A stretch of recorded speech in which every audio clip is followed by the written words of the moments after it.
Hello friends, welcome to exam के दीवाने। आज हम आपके लिए लेकर आए हैं मैथ्स के कुछ इम्पोर्टेंट क्वेश्चंस जो आपके लिए बहुत ही महत्वपूर्ण साबित होने वाले हैं। चलिए स्टार्ट करते हैं। आज का पहला क्वेश्चन है, यदि 10% और 11% के लाभ पर एक मेज के विक्रय मूल्यों का अंतर 11 रुपये हो तो मेज का लाभ मूल्य क्या है। क्वेश्चन क्या कह रहा है, कोई मेज है, उसके लाभ का विक्रय मूल्य 10% और 11% है, तो उसके विक्रय मूल्य का अंतर पूछा है। तो करते हैं, कोई भी रेट होता है तो अपने आप का 100% होता है। कितना होता है? 100% होता है। तो उसने कहा है उसका पहला है 10% लाभ। 10% लाभ 100 का 10% होगा तो वो होगा 110%। ठीक है।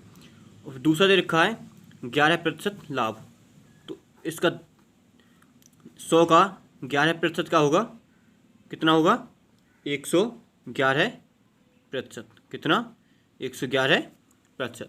तो उसने कहा है विक्रय मूल्यों का अंतर 11 है। यहाँ पे हमें 11 रुपये दे रखा है रुपए में, और हम यहाँ का अंतर देखते हैं, प्रतिशत का अंतर कितना दे रखा है। तो यहाँ हमारा प्रतिशत का अंतर है 1%। कितना? 1%। लेकिन क्वेश्चन कह रहा है वो 1% ना होकर वो 11 रुपये है। कितना? 11 रुपये है। तो मेज का लागत मूल्य क्या होगा? मेज का लागत मूल्य क्या होगा? तो लागत मूल्य क्या है हमारा? 100%। तो 100% बराबर क्या होगा? 100 गुणा 11, यानी कि 1100 रुपये। 1100 रुपये, यही हमारा आंसर होगा। इनके ऑप्शन सी हमारा मैच कर रहा है। मुझे उम्मीद है आपको अच्छे से समझ आ गया होगा। अगर समझ आ गया है तो वीडियो को लाइक कर देना। अगर समझ नहीं आया है तो मुझे कमेंट करके अभी बता देना। ठीक है। अगला क्वेश्चन देखते हैं। किसी गांव की जनसंख्या 5% घट जाती है। यदि वह जनसंख्या 3000 अधिक होती तो जनसंख्या में 10% की वृद्धि हो जाती, तो गांव की कुल जनसंख्या ज्ञात कीजिए। तो क्वेश्चन कह रहा है कोई गांव है, उसकी जनसंख्या 5% घट जाती है। अगर जनसंख्या 3000 अधिक होती तो जनसंख्या में 10% की वृद्धि हो जाती। तो हम मानते हैं जनसंख्या रही हमारी 100%। कितनी? 100%। लास्ट जैसा ही क्वेश्चन है, उसमें कह रहा है 5% घट जाती है। तो 100 का 5% घटाएंगे तो आएगा 95%। कितना? 95%। तो वो कह रहा है अगर यह जनसंख्या 3000 अधिक होती, 3000 अधिक होती तो जनसंख्या में 10% की वृद्धि हो जाती। तो 100 का 10% निकालेंगे तो वो होगा 110%। कितना? 110%। तो उसने अंतर दे रखा है इनका 3000, लेकिन हमारा अंतर आ रहा है 15%। कितना? 15%। तो 15 बराबर दे रखा है इसमें 3000। ठीक है। तो 1% बराबर कितना आएगा? 15 दूनी 30, यानी कि 200। तो हमसे पूछा है गांव की कुल जनसंख्या ज्ञात कीजिए। तो हमने कितनी मानी थी? 100%। कितनी मानी थी? 100%। तो 1% 200 है, तो 100% कितनी होगी? 200 गुणा 100, यानी कि 2 1 2 3 4, यानी कि 2 जीरो ये 2 जीरो ये, गुणा में जीरो जुड़ जाती हैं, तो 20,000 टोटल जनसंख्या होगी। यानी कि ऑप्शन ए हमारा सही आंसर है। ठीक है। समझ आ गया होगा। अगर समझ आ गया है तो वीडियो को लाइक कीजिए, कमेंट कीजिए और वीडियो को शेयर कीजिए, और चैनल को सब्सक्राइब जरूर कर लीजिए। ठीक है। अब अगला क्वेश्चन देखते हैं। 7 क्रमागत संख्याओं का औसत 20 हो तो उन संख्याओं में बड़ी संख्या है। क्वेश्चन कह रहा है 7 संख्याएं हैं कोई, उनका औसत 20 है, तो उन संख्याओं में बड़ी संख्या क्या होगी। तो करते हैं, जो हमारा जो औसत होता है वो हमारा बीच वाला नंबर होता है। कौन सा? बीच वाला नंबर होता है। ठीक है, बीच वाला कैसे? जो है बीच में है उतनी संख्या इधर होंगी, उतनी संख्या इधर होंगी, तो ये बीच वाला हमारा औसत होता है। तो हमें दे रखा है 7 क्रमागत संख्याएं, तो 7 दे रखी हैं, तो ये 7 होंगी, 1 2 3 इधर होंगी और 1 2 1 3, 3 संख्या इधर होंगी, तो ये बीच में हो गई 7वीं संख्या। ठीक है, 1 2 3 4 5 और 1 6 7।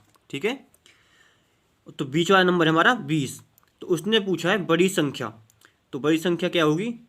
यहाँ के बाद 21 22 और 1 23, बड़ी संख्या यही हमारी बड़ी संख्या होगी, यानी कि ऑप्शन सी हमारा सही आंसर है।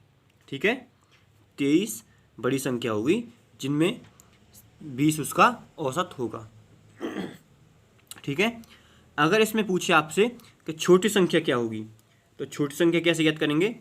20 से पहले 19 18 और 17, इसमें छोटी संख्या क्या होगी? 17। ठीक है, और इस क्वेश्चन को और कैसे कैसे पूछ सकता है? छोटी संख्या पूछ सकता है, बड़ी संख्या पूछ सकता है, इन दोनों का योग पूछ सकता है। ठीक है, इन दोनों का, छोटी और बड़ी संख्या का गुणनफल पूछ सकता है, इन दोनों संख्याओं का अंतर पूछ सकता है। ठीक है, इस क्वेश्चन को वो 4-5 तरीके से पूछ सकता है। कैसे? छोटी और बड़ी संख्या का योग, छोटी और बड़ी संख्याओं का अंतर, छोटी और बड़ी संख्याओं का गुणनफल। ठीक है, अब अगला क्वेश्चन देखते हैं। ए अकेले एक काम को 10 दिन में पूरा करता है और बी अकेला उसी काम को 15 दिन में पूरा करता है। यदि दोनों मिलकर उस काम को पूरा करते हैं तो 3000 रुपये के कुल वेतन में से ए को कितने रुपए मिलेंगे। तो करते हैं, कैसे करते हैं?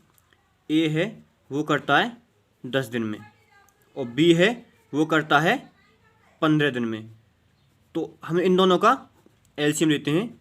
एलसीएम आएगा 30। ठीक है, एलसीएम आएगा 30, तो ये कितनी बार जाएगा?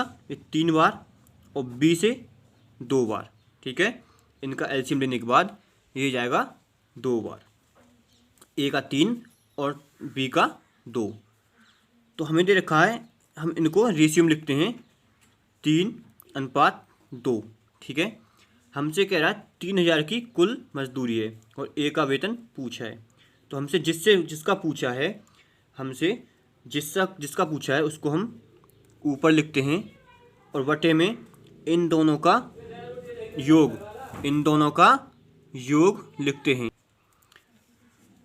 योग है 5, तो जिसका पूछा है वो ऊपर, दोनों का योग, और टोटल दे रखा है हमको 3000 रुपये। कितना? 3000 रुपये ए का निकालने के लिए। तो 5 से 6, 5 6 30 यानी कि 600, तो ये आ गया 6 1800 रुपये। ठीक है, ये हमारा ए का आ गया। अगर वो पूछे हमसे बी का क्या होगा, तो बी का यहाँ निकालते हैं। तो जिसका पूछा है उसका ऊपर, 2 ऊपर, दोनों का योग नीचे वटे में, गुणा जो दे रखा है उसको 3000। ठीक है, 5 से 600 और 6 दूनी 1200। ठीक है, 1200 आ गया। अगर हम इन दोनों को जोड़ेंगे 1200 और 1800 को, तो हमारा 3000 ही आएगा। ठीक है, इससे सिद्ध होता है कि हमारा आंसर बिल्कुल सही आया है। ठीक है, कि ऑप्शन सी हमारा सही होगा कि 1800। ठीक है, अगला क्वेश्चन देखते हैं।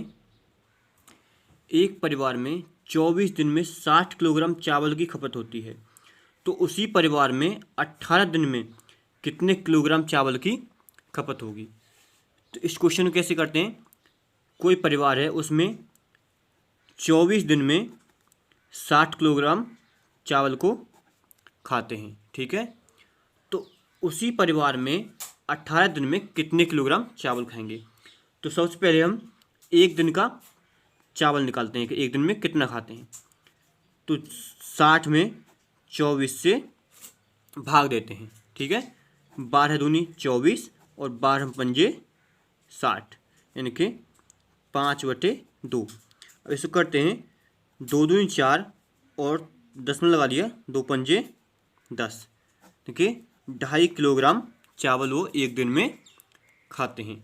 तो उसने कहा है 18 दिन में कितने किलोग्राम खाएंगे। तो 18 दिन के लिए 2.5 में 18 का गुणा करते हैं, 2.5 में 18 का गुणा करते हैं। 18 पंजे 90, कैरी का 9, हाथ से लगा 10 में लगा लिया, 18 दूनी 36 और 9 45, यानी कि वो 18 दिन में 45 किलोग्राम चावल की खपत करेंगे। और यही हमारा आंसर होगा कि ऑप्शन सी हमारा सही आंसर है। उम्मीद है आपको क्वेश्चन पसंद आए होंगे। अगर क्वेश्चन पसंद आए हैं तो वीडियो को लाइक करना, शेयर करना और चैनल को ज़रूर सब्सक्राइब कर लेना। So thank you. जय हिंद, जय भारत।